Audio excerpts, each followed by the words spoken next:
खुलुमबाय लोगोफोर गिबियावनो बड'लेण्ड एन्टारटेनमेन्ट चेनेलनिफ्राय नोंथांमोन गासिनिसिमबो जोंनि अननाय आरो सिबिनायखौ बावहरग्रोनाय जाबाय। जानो हागौ थांनाय दाखालिनि Q&A भिडिअआ गोबांनि कमेन्ट्स लाखिहरनाय लोगोफोरनि गोसोखौ गोजोन होजोबनो हायासै, जायनि थाखाय आंखौ सानैसो भिउवार्स लोगोफ्रा दुखु मोननाय आरो सोंखारि हरनायबो जादों। बेनि थाखायनो गोबांनि थिननाय लेखा सेकेन्ड पार्ट Q&A भिडिअ लाबोनो थिननायाव दिनै आं नोंथांमोननि गेजेराव फिन लाबोफिननाय जाबाय। सोरबाथ' आनसाबस्क्राइबसो खालामगोन आरो माबा सावमानि होलायलांदों फाग्लासो बे फाग्ला बिदि जायो आरो सोरबाथ' मानसि लेबेलै नोंलाय आंनि सोंनायखौ फरायलायसो होनबावदों माबा माबि फाग्ला रुखो जारा भाई सबर करो। नोंथांमोनाबो एसे बुजिलायदो 200-300 कमेन्ट्सखौ मोनसे भिडिअआवनो फरायना होनांगौब्ला बुहुद दिगदार हो जाता है आरो कमन एखे कुइसनखौ बोरै पिकआप खालामबाय थानो नोंथांमोनाबो बरिं मोनगोन। बेखायनो नोंथांमोना सानना लानांगौ जे आंनि कमेन्ट्सखौ पिकआप खालामनायब्ला आं जि सोंदोंमोन बेनि एन्सारखौ मोनबाय होनना। आच्छा जिखियानो जा नोंथांमोननिसिम आं सरि बिहरबाय, जोबोर सरि। नोंथांमोना साननो नाङा जे आं जोबोर इग' जोबोर लेभेल न'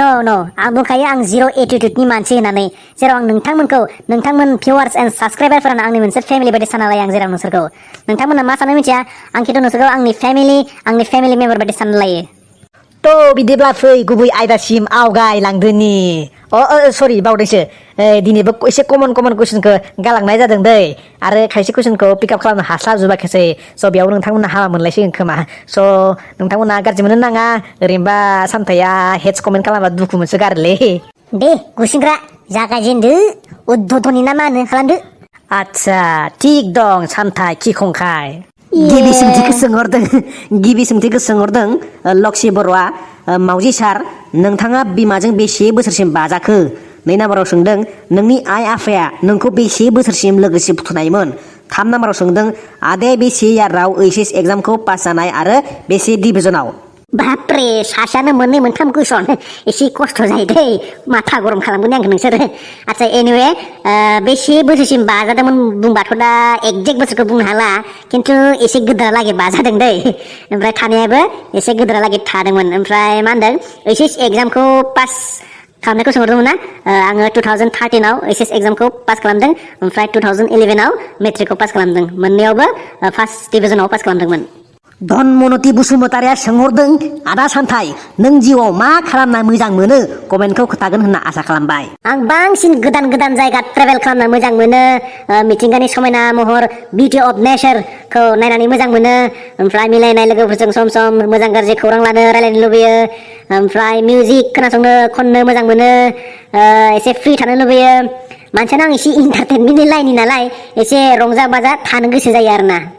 जोंसार बर' ब्लगनिफ्राय सोंहरदों आदा नोंनि बे इउटुब चेनेलखौ लानानै इयुननि मा सिमां नुदों आदा? रिप्लाइखौ मोनगोन होनना आसा खालामबाय। आंहा बे चेनेलखौ लानानै गोबां सिमां दङ। जुदि नोंथांमोननि अननाय थुलुंगा आरो सापर्ट मोनबाय थायोब्ला आंबो बिदिनो गोदान भिडिअ लाबोबाय थागोन, नोंथांमोनखौ एसेब्लाबो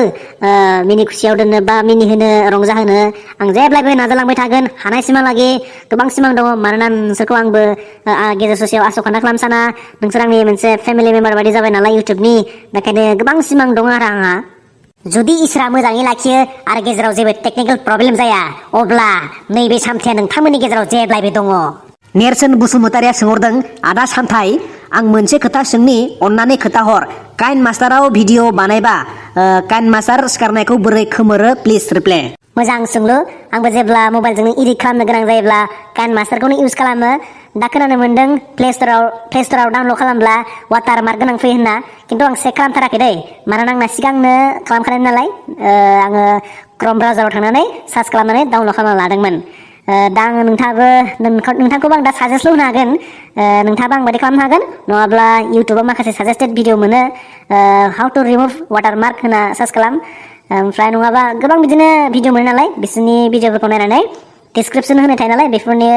लिंकबो होनो हायो, मालाबा बेफोर लिंकफोराव थांनानै डाउनलड खालामना लानो हागोन, नङाब्ला खायसे लोगोफोरनाव थायो बिसोरनिफ्रायबो सोना लानो हागोन। बड'लेण्ड कार्टुन क्रिएटर चेनेलनिफ्राय सोंहरदों आदा नों माब्लाबाफोर भिडिअ इडिट खालामफुनाय थानाय समाव खिनो ओंखारनायखौबो दोनथ'ना भिडिअखौ इडिट खालामथारदों ना? बिदि जाफेरदों नामा माब्लाबाफोर? बिदि जाफेरनायालाय खेबनैसोआनो जाबाय, खिन्थु आङो खिग्रोथारो दै, मानोना खिनायनि समान सुख गैयानो, आङो कन्ट्रल खालामनो हाथारा बारा खिनो ओंखारबाथाय। आं हाजार गेदेर खामानियानो जा आङो दोनथ'नानैबो खिग्रोथारो, होनबासो सान्थि मोनो आङो। BK बड'लेण्डनि बर' सेंग्राया सोंहरदों आदा नों उन्दैयाव प्राइभेट ना सरकारि स्कुलाव फरायजेननाय 2 नाम्बाराव सोंदों 4-1 4-2 मा जायो आदा फरायजेननायनिफ्रायनो आङो गभर्नमेन्ट LP स्कुलनिफ्राय फरायजेनदों आरो क्लास 10 सिम बड' मिडियामानो आंना ओमफ्राय 2 नाम्बाराव सोंहरदोंमोन ना 4-1 4-2 माने मा जायो होनना 4-1 4-2 माने गोजौथिंजाय सिन बोथेना हाबानो पापर जायो पापर ना एसेल' बुस्थु नङा खिन्थु नोंबो सामथाय SP बड' लिटारेचारनिफ्राय सोंहरदों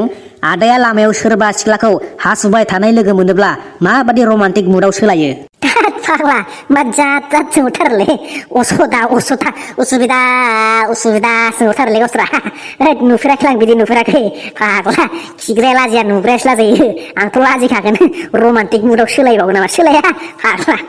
पल्लबि बसुमतारी सोंहरदों आंनिफ्रायबो मोनसे सोंलु आदा सामथाय नों नोंनि गोसो गोरबोजों गोसो होना गोसो थोनाय सिख्लाखौ माबायदि प्रप'ज खालामनायमोन जालायबाय आंथ' दा बारा गोसोआव गैलायलांला फार्स्ट गोसो थोनायखौथ' मोनखादियानो फाग्लि आंखौ नेनो हायैनि गुबुनजों हाबा जावहैदोंलै ओमफ्राय प्रप'ज खालामनाय बारा एक्सपिरियेन्स गैयालै ओरैनो रायलायसो जालांलाबायनाय जेनेबा मोजां गाज्रि रायलायदाव दिनै रायलायदाव गाबोन जंखायदाव बिदि जालांनायसोलै सेंग्रा सिख्लाफोर नोंसोरबो जानला मेनला लाब्रलाबायनाय प्रप'ज खालामब्रबलाबायना लानाङा मोजां गाज्रि गुदि बिजौ मोजां इयुनखौ सानहरनासो ला थैजासिम बोराय बुरैजासिम रायजानायनि बाथ्रा दंदोलै साला मालायखौसो बुंदों आंनाबा उनाव मा जाहैयो बिर बसुमतारिया सोंहरदों आदाया इउटुब भिडिअ बानायनाया बेसे गोबाव जाखो आरो बेसे आर्न खालामखो नोंनि भिडिअआ जा इन्टारेस्ट जाखायो आदा नों इउटुबनिफ्राय खरसानि आन्था मानि आर्न खालामनो हायोना आदानि रिप्लाइखौ नेनानै थागोन इउटुबाव फैनायाथ' आंना 1.5 बोसोरानो जाबाय ओमफ्राय आंनि मानि आर्नखौ सोंदोंना आंनि मानि आर्न एसेबां खालामनो हायाखै आं इउटुबनिफ्राय ग्र'बो जायाखैना जोबोर खम मोनो थाइसे थाइनै ओरैनो आं खुला खोन्थानोसै नोंथांमोननो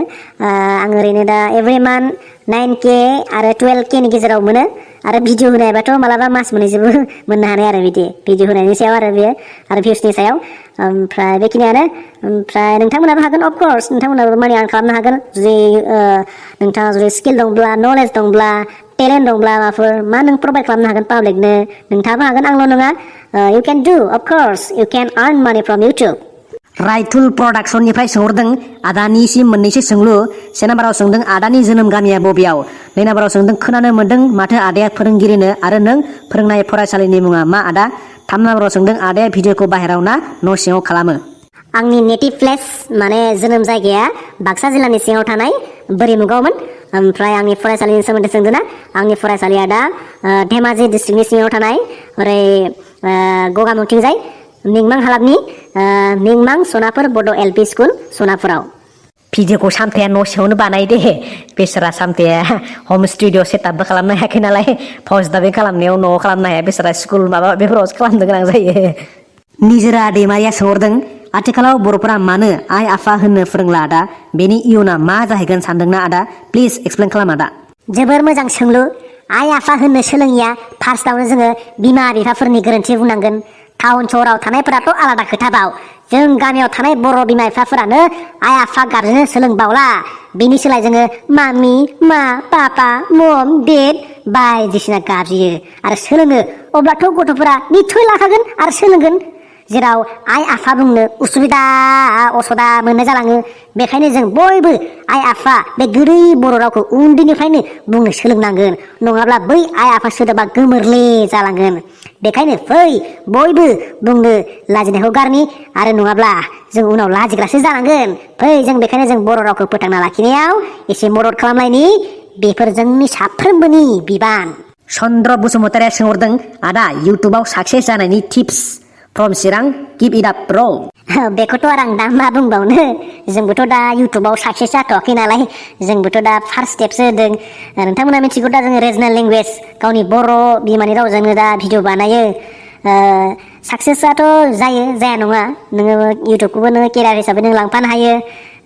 ओमफ्राय नोङो फरायदोंब्ला फरायनायखौ लाखिलांबाय था ओमफ्राय नों फार्स्टआवनो धैर्य थानांगोन धैर्य ओमफ्राय नोङो टेलेन्ट थानांगोन माबा मोनसे स्किल थानांगोन माबायदि नोङो कन्टेन्ट क्रिएट खालामनानै भिडिअ होयो हायोब्ला नोङो इउनिक कन्टेन्ट खालामनानै भिडिअ होयोब्ला नों थाब ग्र' जागोन आरोना ओंखायनो आंहा बारा एक्सपिरियेन्स गैया आंहाबो नोंथांमोनखौ एसेबां टिप्स होनो हानाय बेखायनो नोंहा जुदि टेलेन्ट दंब्ला इउटुबाव फै PB एन्टारटेनमेन्ट चेनेलनिफ्राय सोंहरदों गार्लफ्रेन्डजों सप्तायाव खेबबेसे नांलायो बेफोरखौलाय बहा हिसाब लाबाय थानोलै बिदि नांलायनाय जायालै बिरदाव मिक्स प्रेजेन्ट चेनेलनिफ्राय सोंहरदों बेनो ब्र माने आं दहायनो सोंखाबाय नों देनां बोरायबा चेनेलखौ फिसाफोरनो होलांगोन ना थैनायनि सिगां फाननानै गालांगोन नाय उसुबिदा सोंहरबाय थायो गावस्रा दानो आं एसेबांलागै सानथ'वाखै दै लोगोफोर चेनेल फाननाय सोरनोबा होलांनाय एसेबांलागै सानथ'वाखै उनाव मा जायो नायनोसै बोरायबा नांथाब नार्जारिया सोंहरदों नोंसिनि गय बागान नामा आदा खै बिगासो गायगोन गय बागाना गय बागानखौथ' आङो दा 3 बिगासो गायनायनि प्लान खालामग्रोदों ओमफ्राय दा 2.5 बिगासो गायजाथ'बाय दादा सामथाय नोंनि हाबाया माला नोंनि हाबायाव आंखौबो लिंहर सामथाय दादा रलै रसिस एसे धैर्य हम हाबा जानो सानथ'वाखै दानो एसे हाथाइखौ रिटिजों जोनो गोजों उनना लाथ' लिंहरगोन दे ना गोरान बसुमतारिया सोंहरदों आदा नों साबेसे सिख्ला गोसो थोफेरखो आरो हाबाखौ बेसेबां इयार्सआव खालामगोन मेगन खेबनायाथ' सानैसोआनो जाबायमोनलै बुंना लानो हायाना ओमफ्राय हाबाखौ आङो बोसोरनै बा बोसोरथामनि उनाव जानो सम्भाबना दङ दै टाक्लु भाइया सोंहरदों सामथाय भाइ दासिम खैजोन सिख्ला फसायखो आरो खैजोनजों नागारलांजाखो आरो दासिम खैजोन एक्स दं सामथाय भाइ नोंहा आरो सामथाय भाइ नों देनां हिनजावखौ मोदोम गोनां लदाय सिख्लाखौ ना मोदोम गैयै हामख्रें सिख्लाखौ हाबा लानो गोसो खोन्था हरदो सामथाय भाइ नोंथांनि कुइसननि एन्सारखौ आं एसे सिगाङावनो होखाबाय आंहा दा सासेजोंल' नागारलांजानाय बायदि जादों ओमफ्राय मोदोम गोनां गैयै होन्दोंना आं एसे मोदोम थानायखौ लाइक खालामो आरोना अशक नार्जारिया सोंहरदों आदा सिख्लाफोरजों आखाइ हमलायना बेरायबा माबादि मजा मोनोरा मालायबा माबादि मोनो दाथ' आंबो मोजां मिथिला मोनफेराखै नालाय जोंफोरा बिदि खाफालानो गैया एसे मजायाथ' बेलेग जाखागोन मोजां मोनगोन जोंथ' बैफोरबायदि मेथाइखौसो खना थानांगोन आखाइ नोंनि आखाइ हमना बेरायग्लांनो माबायो मा होनोमोनलाय लुबैयो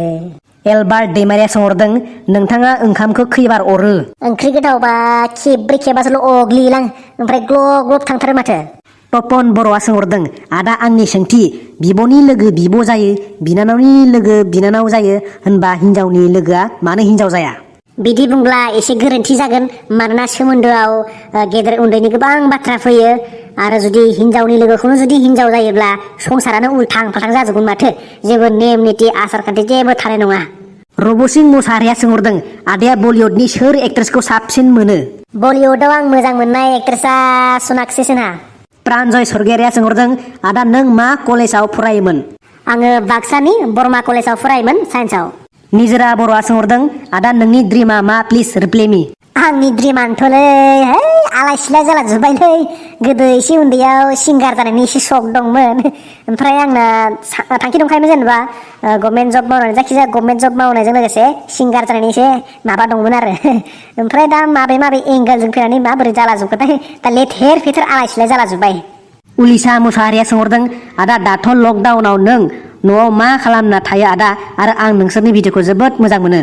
थेंक इउ सिस आं दा लकडाउनाव न'आवनो थायो आरो न'आव खामानि गैयाबा भिडिअ बानायो आरो सम सम बेलासियाव फुटबल गेलेहैयो गामियाव प्रिया बसुमतारिया सोंहरदों आंना हले फानि कुइसनसो दे आदा से नाम्बाराव सोंदों आदाया लंपेन्ट गानबा जाङि गानो ना गाना आरो गानोबा मा नामनि जाङि गानो 2 नाम्बाराव सोंदों नोंनि मोजां मोननाय सिख्लाया नोंनिफ्राय बेसेबां रां देख्ल'खो जालायबायलै उसुबिदा कुसना गानो मानो गाना जानो आं बांसिन इउर' गानो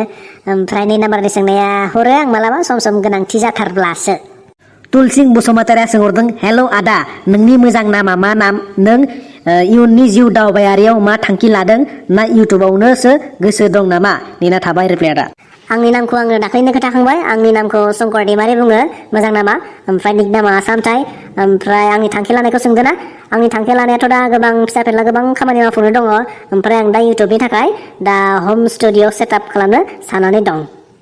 साजय बसुमतारिया सोंहरदों आदा आं दिनैसिम रावबो इउटुबारनाव कुइसन सोंफेराखै नोंनावसो फार्स्ट नों बेसे बैसोसिम बिमाजों खिथु सुजानायमोन एक्जेक्ट एकेबारे प्रपार एन्सारखौथ' आं दा बुंनो हाया खिन्थु ओरैनो सासे सरासनस्रा गथ'आ जेनेबा रोङि समसिम हायै समसिम सुजादोंमोन आरो इलुस दैमारिया सोंहरदों बर' एक्ट्रिसफोरनि मादाव गेमस्रि एक्ट्रिसआ मानो बयनिख्रुइ गुसुं गुसुं फिसा फिसासिन ड्रेस गानो प्लिज एन्सार होथारलै सरि ब्र नाय आं बेयाव मालायनि पार्सनेल मेटारखौ लाना बाथ्रा बुंनो साना गोबां खोथा फैयो गोबां कन्ट्रोभार्सियेल जायो जेनेबा ड्रेसनि सायाव खोथा बुंबा आं खालि बेखौनो बुंनो लुबैयो जोंनि हारिनि सिनायथि गामसा दख'नाखौ जोङो गाननो बावगारनाङा रेसपेक्ट होलाय नेवसि गारनाङा जों मा समाव मा ड्रेस गानना थानाया मोजां बेखौ जोङो मिथिलायनाया मोजां आरोना जेरै हाबा फुजाफोराव खेराइफोराव थांबा जोङो दख'नाफोर गानना थांनाय दा जों बिदि खालामनांगोन आरोना जेनेबा आं बेखौ बुंनो सानो जेनेबा नों जेखि ड्रेस गाननानै जा जोंनि हारिनि खहा खालामनाङा जोंनि हारिनि मान थांनाङा बेखौल' आं बुंनो लुबैयो आरोना मानिक नार्जारिया सोंहरदों नोंथाङा हाबा जाबाय नामा एबा बर'खौनो हाबा खालामगोन ना गुबुन हारिखौ लागोन 2 नाम्बार सोंदों नोंसो कर'नाखौ गियो ना कर'नाया नोंखौ गियो हाबा जाथ'वाखै र' ब्र कर'नाखौलाय बहा गियालासिनो थानो हानोलै बहा दावहा नांनो हानो संसारखौनो सोमावग्लुंनो हालायनाय बेमार पिबि अफिसियेला बुंहरदों ओइ आदा नों मा गामिनि आरो नों साबेसे सिख्लाखौ फटायखो आदा आरो नों मा जाना डायलग होयोब्रा मिनिनानैनो उदै सागुलायो आदा नोंनि भिडिअखौ नायब्लानो फाग्लानो थेंक इउ स' माच ब्र आं जेबो गुबुन जाया नोंसोर जि जायो बेखौनो जायो ओमफ्राय आंनि एड्रेसखौ सोंहरदों ना आंनि एड्रेसखौ आं दाख्लैनि Q&A भिडिअआवनो होखांबाय जुदि नायाखैब्ला आङो डिसक्रिपसनाव आं लिंकखौ होगोन नायब्लानो जाबाय अके बड' एसएन आपडेट चेनेलनिफ्राय सोंहरदों आदा नों साबेसे हिन्जाव लागोन बर' ना मुस्लिम लागोन ओमफ्राय नों मा मावो इउटुबनि अनगा बर'आव मानो इउटुबा ग्र' जानो नागिरा लोगोसे आं नोंनि भिडिअखौ जा नायनो आराम मोनो थेंक इउ ब्र सासेखौनो लागोन बहालाय सानै साथाम लानो ओमफ्राय बर'खौ लागोन इउटुबनि अनगा आङो इडुकेसन प्रफेसनाव दं देट्स अल थेंक इउ जनिन बर'आ सोंहरदों भिडिअआव भइस डाबिं खालामबादि बिराद गोब्राबनाय जायो ओमफ्राय नोंखौ न'आव जेबो होना नामा आदा भइस डाबिं खालामनायाव आङो न'आव खालामनाय जाया एसे दावराव जायो नालाय ओमफ्राय एसे गुबुन जायगायाव थांनानै खालामहैयो मानोना साउन्ड प्रुफ रुम नांगौ साउन्ड प्रुफबासो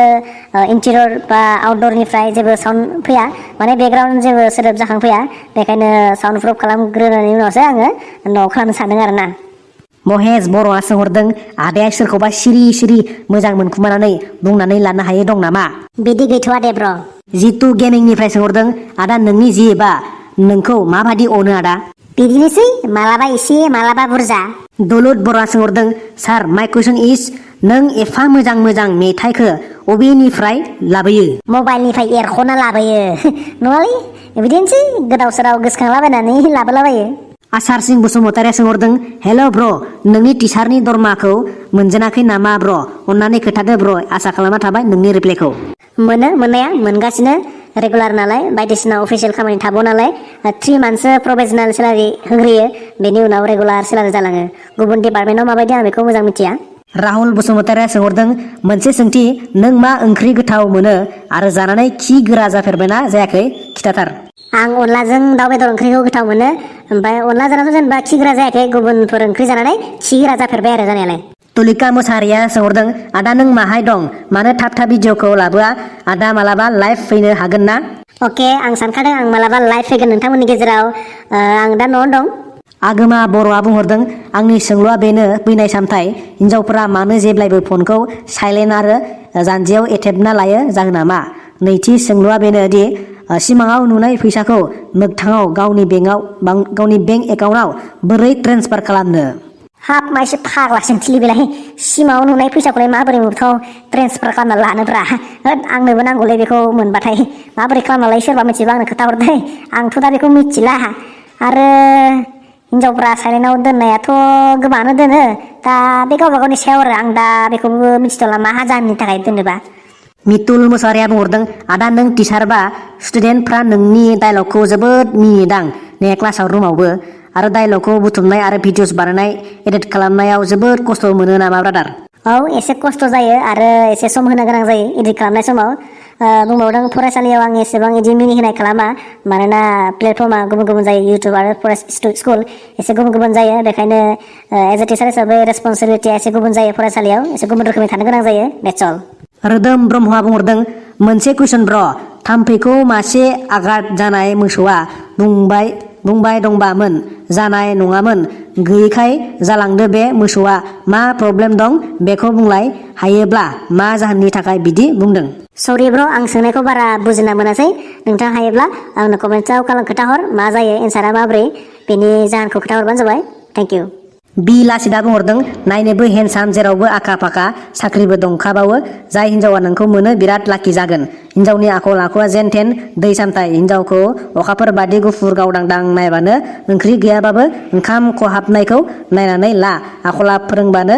रोङो सामथाय खि खंखाय हिन्जावखौ माबादि अनगोन बेखौल' खोन्थाहरदो थेंक इउ स' माच ब्र फर बेस्ट कमप्लिमेन्ट हानायखिनिखौ अनगोन सानदों क्रेजि ए नार्जारिया सोंहरदों आदाया सिख्लाफोरनि खावलायाव खुदुमनो गोसो जाफेरबायना जाफेरा नैथि आदाया मालाबा सिमाङाव समायना सिख्ला नुफेरबायना नुफेरा 3 नाम्बाराव नों माब्लाबा सिमाङाव गाख्रावफेरबायना फेरा गोसो जायो जानायालाय सिमाङावथ' समायना सिख्लाखौ नुगौबा जमबायबाय थायोलै माथो नुथारानो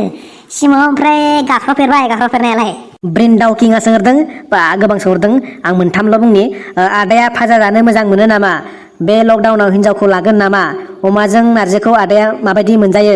सेथिनि फिननाय मोजां मोनो नैथिनि फिननाय लाथ'वा थामथिनि फिननाय अमाजों नारजिखौ एसे जानो मोजां मोनो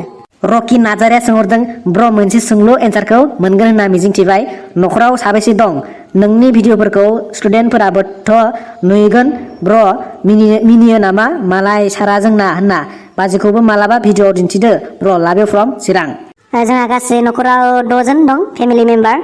भिडिअफोरखौथ' नायजानांगौ गोबाङानो ओमफ्राय दिन्थिगोन आं मालाबा दिन्थिगोन मालाबा नोंथांमोननि गेजेराव आं सारप्राइज लाबोगोन थेंक इउ LB बड' चेनेलनिफ्राय सोंहरदों ब्र आंनि मोनसे सोंथि 1K खालामनो थाखाय नोंनो बेसे सम लानाय सोंथिनि फिननायखौ मोनगोन होनना आसा खालामनाय जाबाय ब्र एक्जेक्ट डेजखौथ' मिथिला खिन्थु बै समाव आंना 1K जानो 2-3 मान्थसो नांदोंमोन श्री कृष्ण पकार कुमार बर' नामालै बेलाय बे सोंहरदों सनिया कुइननि थाफ्लि सोमावनायनि भिडिअ बानाय ब्र हामालै मारैखौ रायलाबाय थानो फाग्लासो एथ' गोबां दंबावो आयौ कमेन्टस फरायनो फाग्ला जागोन आं हालालै मेंजोबबाय थ' लोगोफोर दिनैनि भिडिअखौ एसेयावनो दोनथ'नोसै जोबोर गोलाव जाबाय नोंथांमोनाबो रिप्लाय मोनाबा दुखु मोनो आरो बाखि थालांबावबायसो स' बिथांमोननि थाखाय आङो निमाहा बिनाय थाबाय जायफोरा थालांदों बाखि उननि समफोराव आङो होनो नाजागोन थेंक इउ बाय बाय ट्रा